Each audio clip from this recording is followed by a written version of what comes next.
तो हमारी इस नई कहानी की शुरुआत में हमें द रॉयल कैपिटल पालुमा का सीन दिखाया जाता है और इसके बाद हम यहाँ पर एक लड़के को देखते हैं जो एक दूसरे आदमी से कह रहा था कि ये बिजनेस डील हमारी बातचीत पर डिपेंड करती है, तो हो सकता है कि बाद में और भी सामान मिले।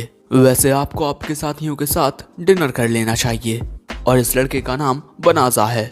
बनाजा उस आदमी को कुछ पैसे देने लगता है। ये देखकर कुछ लोग बोलते हैं कि ये लड़का कितना अजीब है, ये डेमी ह्यूमन को पैसे दे रहा है। और तभी ये डेमी ह्यूमन बोलता है कि हम डेमी ह्यूमंस आपसे पैसे नहीं ले सकते। बनाजा उसे ये पैसे देते हुए बोलता है कि कम से कम मुझे तुम्हारे लिए इतना तो करने दो। तभी वहाँ एक लड़की आकर बोलती है कि भाई बनाजा को कोई मना नहीं कर सकता। सो अब वो डेमी ह्यूमन पैसे लेने के लिए तैयार हो जाता है और इसके बाद अपने साथियों को बताता है कि आज का डिनर वो यहीं करने वाले हैं। अब इसके बाद दूसरे डेमी ह्यूमंस बनाजा के पास आकर उसका शुक्रिया अदा करने लगते हैं, लेकिन दूसरे इंसानों को बनाजा का ऐसा करना अच्छा नहीं लगता। ये बात जानकर बनाजा बोलता है कि क्या ही फर्क पड़ता है, चाहे तुम एक ह्यूमन हो या डेमी ह्यूमन, क्या हम सभी एक साथ मिलकर नहीं रह सकते। जिस पर ये लड़की बोलती है कि हर कोई तुम्हारी तरह नहीं सोचता। लेकिन तभी अचानक बनाजा देखता है कि उसकी बॉडी ग्लो कर रही है और अचानक ही वो उस जगह से गायब हो जाता है। और इसके बाद हमें पता चलता है कि बनाजा को दूसरी दुनिया में सम्मन कर लिया गया है हीरो कैंडिडेट के लिए। बनाजा को समझ नहीं आता कि वो आखिर कहाँ है। सो एक आदमी बताता है कि ये मैजिकल किंगडम ऑफ क्लाइरोड है हीरो कैंडिडेट। ये सुनकर बनाजा बोलता है कि शायद से आपको कोई गलतफहमी हो गई है, मैं तो बस एक मामूली सा मर्चेंट हूँ बनाजा। सो वो आदमी बताता है कि हम दूसरी दुनिया से हीरो कैंडिडेट्स को सम्मन करते हैं इस उम्मीद में कि वो डार्क आर्मी के खिलाफ लड़ने में हमारी मदद करेंगे। इसके बाद एक लड़की बनाजा के सामने एक क्रिस्टल बॉल रखकर बोलती है कि आप इस पर अपने हाथ रखिए। बनाजा को कुछ समझ नहीं आता, लेकिन मैं बता दूं कि यहाँ पर बनाजा की मैजिकल पावर को चेक किया जा रहा है। इसके बाद बनाजा जब अपने हाथ उस क्रिस्टल बॉल पर रखता है और तभी हमें उसी आदमी की आवाज आती है कि इस दुनिया में सम्मन होने के बाद हीरो कैंडिडेट्स को हमारी दुनिया के गॉड डिवाइन ब्लेसिंग्स देते हैं। ये ऐसी ताकतें हैं जो किसी भी मामूली इंसान में नहीं होती और वो इन्हें मेहनत करके हासिल नहीं कर सकता, और हम इसे डिवाइन रेवलेशन कहते हैं। और तभी बनाजा का स्टेटस सामने दिखाई देने लगता है। बनाजा का स्टेटस देखकर ये लड़की बोलती है कि अरे नहीं, इनका तो कोई डिवाइन रेवलेशन है ही नहीं और इनके बाकी के स्टेटस भी एक मामूली इंसान जितने ही हैं। ये बात सुनकर एक दूसरा आदमी बोलता है कि क्या हम फिर से फेल हो गए हैं, हमारी तो किस्मत ही खराब है। ये सब बातें जानकर बनाजा बोलता है कि वैसे क्या अब आप मुझे अपनी दुनिया में वापस भेज सकते हैं। लेकिन तभी वो देखता है कि उसी के साथ किसी एक और इंसान को भी सम्मन किया गया है और इसके स्टेटस बहुत हाई होते हैं, बिल्कुल एक लेजेंडरी हीरो के जितने। लेकिन तभी ये लड़का बनाजा के स्टेटस देखकर बोलता है कि शायद से मुझे ही इस दुनिया को बचाने के लिए चुना गया है। और अब वहाँ पर मौजूद सभी लोग उसे महान हीरो कहकर बुलाने लगते हैं और बेचारे बनाजा पर यहाँ पर कोई भी ध्यान नहीं देता। अब इसके बाद हम उसी लड़के को इस राज्य के राजा के साथ देखते हैं जो उसे उनका हीरो घोषित कर देते हैं।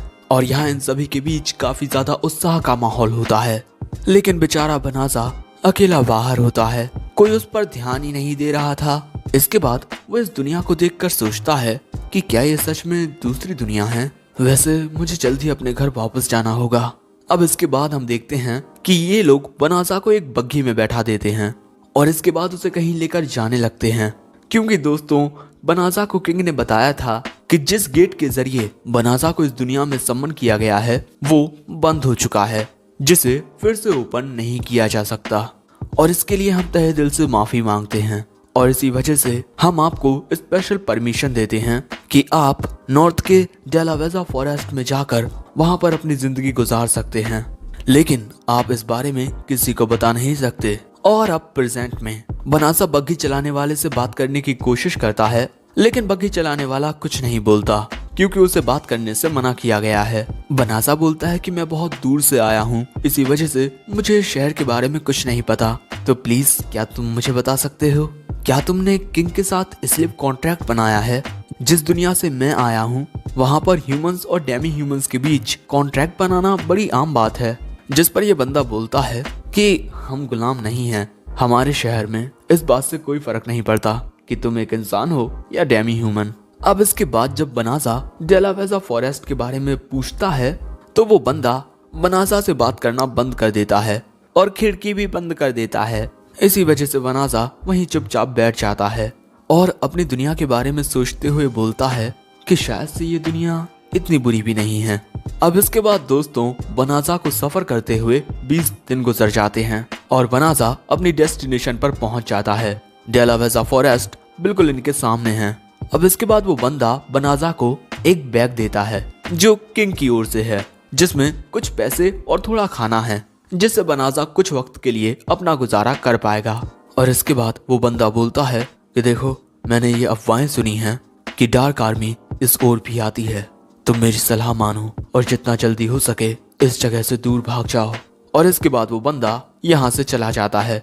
उसके जाने के बाद बनाजा बोलता है कि भाग जाऊं, आखिर मैं कहाँ पर जाऊं भागकर। अब इसके बाद बनाजा जैसे ही उस बैग पर हाथ रखता है, उसके सामने एक शीट ओपन हो जाती है जिसमें लिखा था कि इस बैग में क्या क्या सामान है। इस छोटे से बैग में बहुत सारा सामान है और यहाँ पर बनाजा उस बैग में से एक तलवार बाहर निकालता है जो कि बिल्कुल मामूली होती है। लेकिन तभी अचानक उसके सामने कुछ स्लाइम्स आ जाते हैं। बनाजा सोचता है कि वो उस पर हमला नहीं करेंगे, लेकिन अचानक ही वो उस पर हमला कर देते हैं। सो बनाजा अपनी तलवार से उस स्लाइम पर हमला करके उसे खत्म कर देता है, लेकिन ऐसा करने से उसकी तलवार टूट जाती है।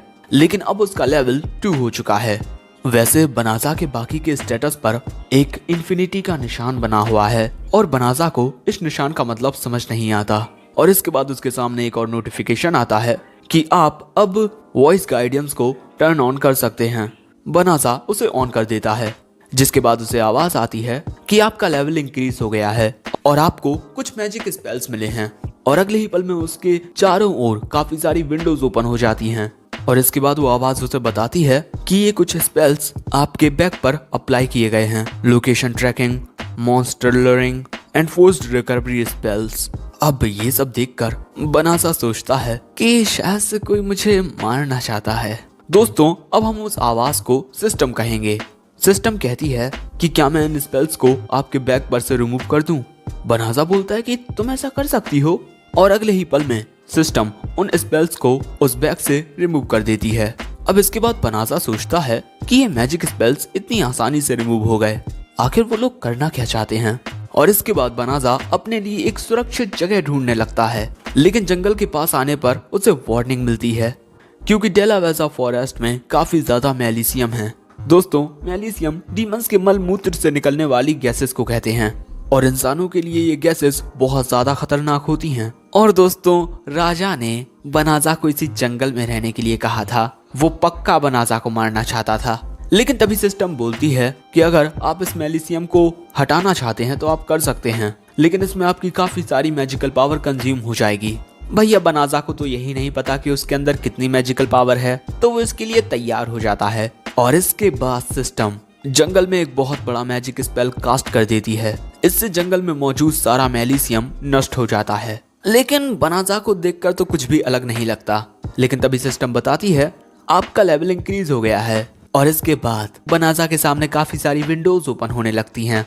योर लेवल हैज इंक्रीज्ड, जिनसे बनाजा परेशान हो जाता है। दूसरी ओर राजमहल में फर्स्ट प्रिंसेस किंग से कहती हैं कि फादर, हमारी गलती की वजह से वो हीरो कैंडिडेट अपनी दुनिया में वापस नहीं जा सकता और आपने उसे डेलावेजा फॉरेस्ट में भेज दिया है। ऐसा सुनने में आया है कि डार्क आर्मी वहां पर अपना बेस बनाए हैं, जिस पर किंग कहता है कि उसमें कोई ताकत नहीं थी, वो बस कचरा था। लेकिन तभी एक आदमी किंग को आकर बताता है कि अभी कुछ देर पहले सबसे ज्यादा हाई होली मैजिक कास्ट किया गया है, प्योरिफिकेशन। किंग को लगता है कि ये काम इस लड़के का है। वो लड़का सच में बहुत ज्यादा टैलेंटेड है, आखिर उसे मैंने जो चुना है। लेकिन तभी वो आदमी बताता है कि ये मैजिक स्पेल नॉर्थ के फॉरेस्ट में कास्ट किया गया है, ना कि उस जगह पर जहाँ पर हीरो गए हैं। और ये बात इन दोनों को हैरान कर देती है। दूसरी ओर बनाजा का लेवल बढ़ते बढ़ते 367 हो जाता है। बनाजा को लगता है कि शायद से आप सिर्फ मैजिक का यूज करके ही इस दुनिया में अपना लेवल अप कर सकते हैं। लेकिन इसके बाद बनाजा लेवल अप नोटिफिकेशन को बंद कर देता है क्योंकि वो काफी ज्यादा परेशान हो रहा है। इसके बाद बनासा पूछता है कि मेरे पास अब कितना मैजिक बचा है। वो देखता है कि उसका मैजिक तो पूरी तरीके से रिस्टोर हो गया है और इसके बाद वो सोचने लगता है कि अब मुझे आगे क्या करना चाहिए, क्योंकि उसे टाउन में रहने से मना किया गया है। और तभी नोटिफिकेशन आता है कि आपको अपना शेप शिफ्ट कर लेना चाहिए, इससे बनासा को कोई पहचान नहीं पाएगा। सबसे पहले आपका जेंडर क्या है, और यहाँ पर बनासा फीमेल क्लिक करता है और इसके बाद वो एक लड़की बन जाता है, काफी ज्यादा सुंदर लड़की।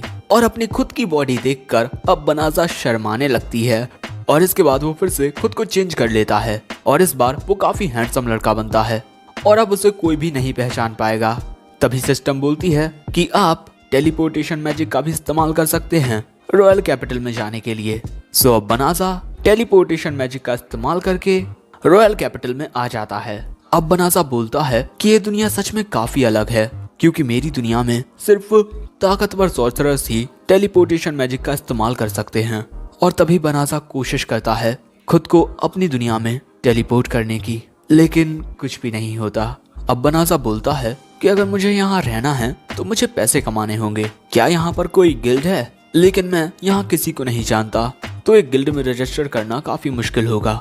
वैसे अगर मैं चाहूँ तो एडवेंचर गिल्ड को ज्वाइन करके मॉन्स्टर हंटिंग कर सकता हूँ। और तभी सिस्टम उसे बताती है कि अगर आप थोड़ा आगे जाएंगे तो आपको इस टाउन का एडवेंचरर्स गिल्ड मिलेगा। एडवेंचरर्स गिल्ड में हमें पता चलता है कि आपको आपकी काबिलियत के अनुसार रैंक दी जाएगी और उसके बाद आप जितनी रिक्वेस्ट को पूरा करेंगे आपकी रैंक बढ़ती जाएगी और सबसे हाई रैंक एस है। ये सारी बातें जानकर बनासा रजिस्टर करने के लिए तैयार हो जाता है। अब वो लड़की बनासा से उसका नाम पूछती है। बनासा बताता है प्लियो। और वैसे दोस्तों ये नाम बनासा के कुत्ते का है जो दूसरी दुनिया में उसके पास था। अब वो लड़की बनासा को एक लॉकेट देती है जिसमें बनासा की रजिस्ट्रेशन इंफॉर्मेशन रिकॉर्ड है। अब इसके बाद बनासा रिक्वेस्ट को देखने लगता है कि उसे कौन सी रिक्वेस्ट लेनी चाहिए, लेकिन तभी वो देखता है कि एक छोटी सी बच्ची डेलावेजा फॉरेस्ट जाने की बात कर रही थी, लेकिन कोई उसे लेकर नहीं जाता और वो लोगों को पैसे भी दे रही थी, लेकिन उस जगह पर कोई नहीं जाएगा क्योंकि वहां पर डार्क आर्मी हो सकती है। सो वो बच्ची बोलती है कि मेरा परिवार वहीं पास में रहता है, मैं उनके पास जाना चाहती हूँ। लेकिन तभी वो आदमी उस बच्ची को धक्का देकर वहां से चले जाते हैं। ये देखकर बनासा उस बच्ची के पास आकर कहता है कि अगर तुम चाहो तो मैं तुम्हें वहां लेकर जा सकता हूँ। बनासा को देखकर वो बच्ची कहती है कि मेरे पास आपको देने के लिए ज्यादा पैसे नहीं होंगे। बनासा बोलता है कि ठीक है, मैं तुम्हें वहां अपने टेलीपोर्टेशन मैजिक के जरिए लेकर जा सकता हूँ। लेकिन बनासा की ये बात सुनकर वहां पर मौजूद सभी लोग हैरान हो जाते हैं और बोलते हैं कि ये बच्चा टेलीपोर्टेशन मैजिक का इस्तेमाल कर सकता है, ऐसा नामुमकिन है। और बनासा को कुछ समझ नहीं आ रहा था। और तभी एक लड़की बनासा के ऊपर अपनी तलवार लगाकर बोलती है कि उस बच्ची से दूर हो जाओ, मैं रॉयल नाइट की बेलीरोजा हूँ और तुम्हें देखकर मुझे नहीं लगता कि तुम टेलीपोर्टेशन मैजिक का इस्तेमाल कर सकते हो। आखिर तुम चाहते क्या हो? किडनैपिंग, या उसे गुलाम बनाना चाहते हो, या फिर उसे बेचना चाहते हो? अब इसके बाद वहाँ पर और भी लड़कियां आ जाती हैं। अब बेचारा बनासा सोचने लगता है कि वो क्या करे और अब वो बोलता है कि मेरा नाम फ्लियो है, मैं एक एडवेंचरर हूँ और अगर तुम सभी भी चाहो तो हमारे साथ आ सकती हो। अब बनासा की ये बात सुनकर वो सारी लड़कियां बनासा को एक गली में लेकर जाती हैं जहाँ पर उन्हें कोई नहीं देख पाएगा। लेकिन अगर बनासा ने यहाँ पर कुछ भी करने की कोशिश की तो उसके साथ क्या होगा वो समझ सकता है। अब इसके बाद बनासा टेलीपोर्टेशन स्पेल कास्ट करके उन्हें डेलावेजा फॉरेस्ट के पास लेकर आ जाता है और वहां पहुंचकर सभी लड़कियां हैरान हो जाती हैं। अब एक लड़की बनासा के पास जाकर पूछती है कि क्या तुम कोई महान सॉर्सरर हो? बनासा बोलता है कि अरे नहीं, मैं तो बस एक मामूली सा एडवेंचरर हूँ। लेकिन तभी बेलीरोजा अपने बुरे बर्ताव के लिए फ्लियो से माफी मांगती है और बाकी की लड़कियां भी।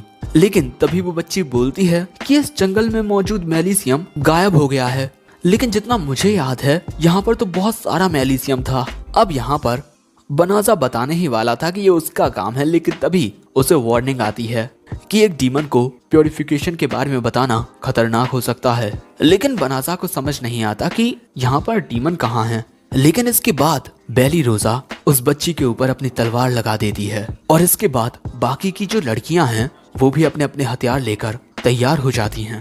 लेकिन भैया बनासा को कुछ समझ नहीं आ रहा था। सो बेलीरोजा बताती है कि कुछ वक्त से एक छोटी सी बच्ची लोगों से उसे डेलावेजा फॉरेस्ट भेजने के लिए कह रही है। आखिर एक छोटी सी बच्ची ऐसे खतरनाक जंगल में क्यों जाना चाहेगी जहाँ पर डार्क आर्मी है। वहीं दूसरी ओर ये सब देखकर उस बच्ची की आंखों में आंसू आ जाते हैं, लेकिन तभी वो मुस्कुराती है और बोलती है कि मुझसे इस तरीके से बात करने की तुम्हारी हिम्मत कैसे हुई। और इसके बाद वो अपने असली रूप में आती है और ये देखकर सभी लोग हैरान हो जाते हैं, क्योंकि असल में वो एक छोटी सी बच्ची एक बहुत बड़ी लोमड़ी थी।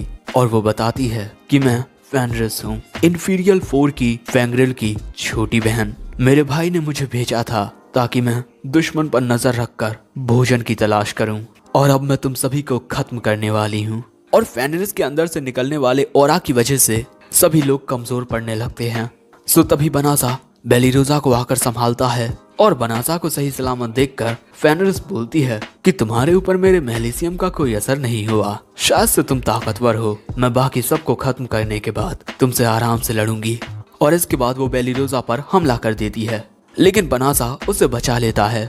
और तभी फेनरिस बोलती है कि हम ल्यूपाइन कभी भी अपने शिकार को भागने नहीं देते। अब ये देखकर बनासा सभी लड़कियों के पास टेलीपोर्टेशन मैजिक कास्ट कर देता है, जिससे ये सभी वापस कंट्री में पहुंच जाएंगे। लेकिन तभी फेनरिस हमला कर देती है, जिस वजह से सभी लड़कियां तो टेलीपोर्ट हो जाती हैं, लेकिन बनासा यहीं रह जाता है। अब फेनरिस बोलती है कि तुम उनके साथ क्यों नहीं भागे, क्या तुम मेरा खाना बनना चाहते हो। और यहाँ बनासा सोचता है कि मुझे नहीं पता कि मैं इस दुनिया में क्यों आया, लेकिन मैं इतनी आसानी से नहीं मरने वाला, मैं इस दुनिया में जीऊंगा। और इसी वजह से अब बनासा फेनरिस से लड़ने के लिए बिल्कुल तैयार हो जाता है। और इसके बाद जो होने वाला है वो तो बहुत ही ज्यादा कमाल का है, लेकिन वो जानने के लिए तुम्हें अगला एपिसोड देखना होगा, क्योंकि ये एपिसोड समाप्त हो गया है। वैसे अगर तुम चाहते हो कि मैं ये सीरीज कंटिन्यू करूं तो जितना हो सके उतना इस वीडियो को लाइक करो और अपने दोस्तों के साथ इसे शेयर भी करो, और इसी के साथ ज्यादा से ज्यादा कमेंट करो। हर किसी को एक कमेंट करना ही है। और आखिर में सायोनारा।